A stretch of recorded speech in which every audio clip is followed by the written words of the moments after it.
Kažin, kaip vadinamosios COVID vakcinos, o tiksliau genetiniai skysčiai vartojami COVID profilaktikai veikia vėžio riziką. Labai gaila, bet klinikiniai tyrimai į šį klausimą neatsakė. Jie net neturėjo tikslo atsakyti į šį klausimą.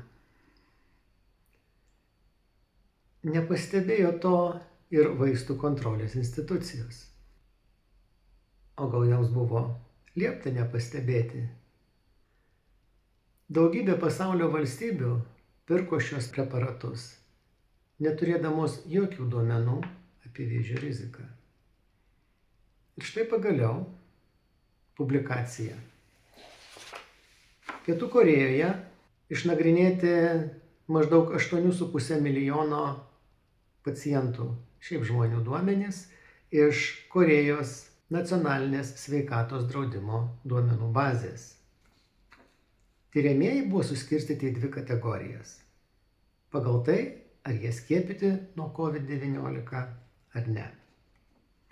Atliktas vadinamasis retrospektyvinis kohortų tyrimas. Ir ką jis parodė? Skydliaukės vėžio rizika padidėjo maždaug 35%, skrandžio apie 33%, storosios žarnos apie 30%, plaučių maždaug 1,5 karto, krūties apie 20%, prostatos apie 70%.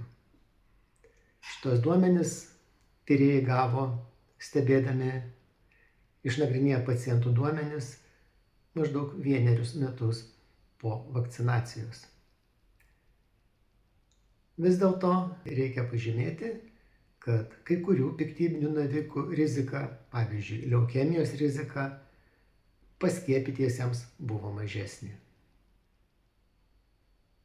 O liūdniausia šioje istorijoje yra tai, kad tokius dalykus mes turime aiškintis praėjus jau štai beveik 5 metams po to, kai šie preparatai buvo užregistruoti.